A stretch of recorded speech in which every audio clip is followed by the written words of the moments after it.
We were always on the verge of breaking up. These words by Brian May, lead guitarist of famed rock group Queen, shocked Queen fans around the world. Regarded as one of the greatest rock bands of all times, Queen epitomized a strong, unified, immensely creative and talented band. And somehow this latest statement rocked these existing beliefs. The 2018 movie Bohemian Rhapsody also provided a fresh perspective on the band, portraying four immensely talented and distinctive personalities, loving and sometimes fighting for their common goal: make and play great music. Queen is definitely one of my favorite bands over all times. I like them because they had their internal fights, they were having disagreements and so on, but they were able to overcome it and be excellent on stage and produce fantastic music. Rock band Queen provides a fascinating insight into the music world, but also explains team and leadership dynamic behind the creation of great songs and galvanizing performances. Queen is today an institution. Everyone knows and hums at least one of their songs, even if they don't realize it. The story of Queen starts back in 1968, when guitarist Brian May and bassist Tim Staffel, joined by drummer Roger Taylor, formed a band called Smile. During this time, Staffel, who attended Ealing Art College, befriended a fellow student, Freddie Bulsara, who became a fan of Smile. 2 years later, in 1970, a major reshuffle occurred, with Staffel leaving Smile and Freddie Bulsara joining the band. Band members took to Freddie. They liked his personality, charisma, and belief. Looking to revamp the group, Freddie suggested the band change its name to something more inspiring and intriguing: Queen. Shortly, Freddie, in the same spirit, changed his surname to Mercury. In 1971, John Deacon joined the band, and the final lineup was complete.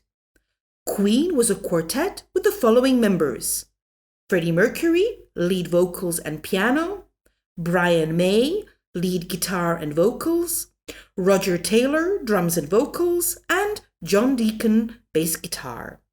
My thoughts on Freddie Mercury of Queen are actually, the first thought that actually pops to mind is he's so charismatic. He's, for me, a really charismatic person, and that's for me a huge quality in a leader.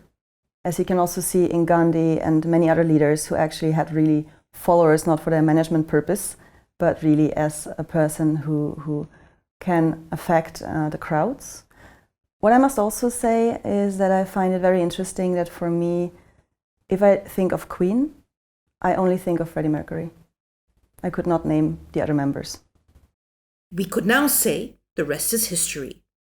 In 1973, their first album, Queen, was released. In 1975, the band became a global sensation with their masterpiece album, A Night at the Opera, featuring the famous song Bohemian Rhapsody. In 1977, Queen released the News of the World album, which included their great hits, We Will Rock You and We Are the Champions, songs which to this day are performed as anthems at sporting events. By the early 1980s, Queen rocked the biggest stadiums in the world with their music. Another One Bites the Dust, Radio Gaga became best-selling singles. Their performance at the 1985 Live Aid concert rocked the whole world, as it is regarded as one of the greatest performances in rock history. A year later, Mercury gave his last performance with Queen. He died 5 years later in 1991 of bronchial pneumonia, resulting from AIDS. John Deacon retired from the band in 1997. Since 2004, remaining members, May and Taylor, tour under the name Queen Plus, first with vocalist Paul Rodgers and currently with Adam Lambert. When the whole point of Queen was to be original. This statement by Freddie Mercury might well sum up the success of Queen and help us understand how this band achieved such remarkable success. Returning to Brian May's initial statement as being always on the verge of breaking up, the story of Queen is the story of four talented, creatively driven, and powerful personalities who also had no constraints in voicing their opinions. Their terrible fights, in May's words, might well have been the source of their strength and creative outbursts. John Deacon summed it up. Arguments are healthy. They clear the air. They were very competitive between each other, contributing equally to the team. Their love for songwriting and recording was their source of fights and heavy quarrels, but also what brought them together. They cared about each song note, each word of the text. We Will Rock You and We Are the Champions were written, in their own words, as a collective we, meaning Queen and the audience, or whoever is listening. Competitiveness that we experienced in Queen as a band, I think we can really emulate that in a business environment, and it can be fruitful as long as it is for the cause more than for the self. And if it's for the cause, then it can create improvement, then it can create innovation also, because then people just want to be better and become better and grow out of themselves, as long as they grow out of themselves together for the cause and not for the self. One must not forget that Brian May was a Bachelor of Science, later awarded a PhD in astrophysics.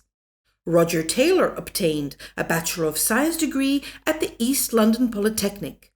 Mercury studied graphic art and design at Ealing Art College. Their knowledge, intelligence, and interest went beyond music and certainly played a major role in achieving and sustaining high-quality music creations and performances throughout their career. Brian May certainly embraces the interdisciplinary spirit in his own words. Astronomy is much more fun when you're not an astronomer.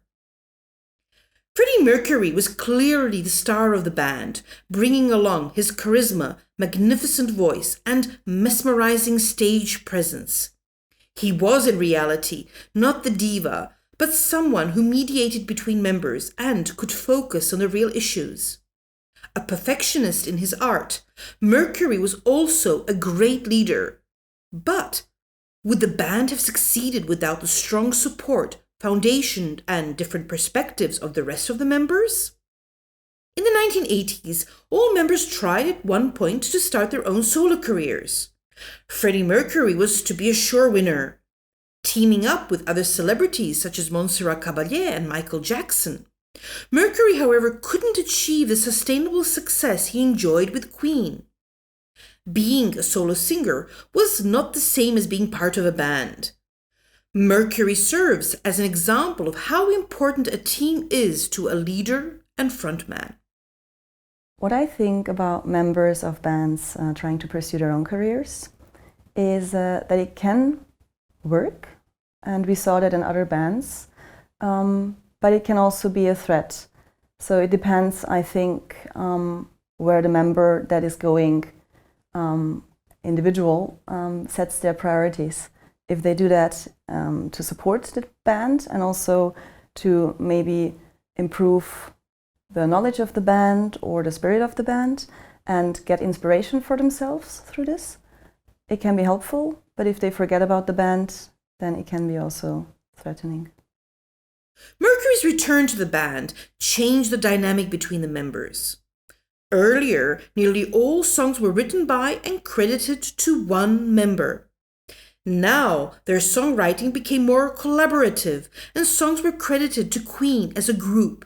It was like a union of great artists, a quartet as a conductorless orchestra.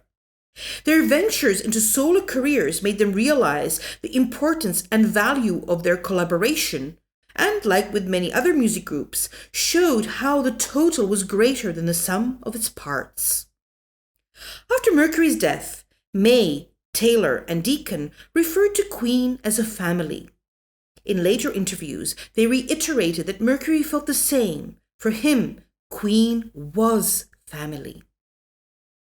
Queen as a band possessed such a strong identity that even after Mercury's passing and Deacon's retirement, they managed to reinvent themselves, naming the band Queen plus Paul Rodgers, their new vocalist. They made a clear statement that Rodgers was not a replacement to Mercury. Rodgers was initially a good addition to the band, but finding it too challenging, left the group in 2009. The same year, Queen started to work with Adam Lambert, the runner-up of American Idol, and they still perform today as Queen plus Adam Lambert. For the remaining members, Brian May and Roger Taylor, preserving the legacy of Queen is paramount. Their policies and strategies have helped them to achieve this goal. As Deacon said, lots of marriages don't last as long as Queen. Queen inadvertently followed the principles of the string quartet. 4 guys who kept each other's tendencies in check, and the total sum was greater than the individual parts. They completed the 4 key roles of a team: leadership, support, perspective, and foundation, understanding that the team cannot function without one of the members. Freddie Mercury, on the other hand, must have realized that though a solo career is tempting, he couldn't achieve the same success like within the team. You need a team to make you powerful. I think it definitely supports it because Queen made it very clear that they don't want to replace Freddie Mercury. They are always doing like Queen plus some new front figure. And I think they should continue doing what they're doing because they are very inspirational people who can give something more to us. Unlike other bands whose leaders left their bands and successfully embarked on solo careers, Queen transcended its individual members, thus continuing its journey on the world music scene. Queen members believed in music and in Queen. Perhaps the best way to end our story is with Freddie's own words. "Keep writing for me. Let's keep recording stuff. Then you guys can finish it when I'm gone."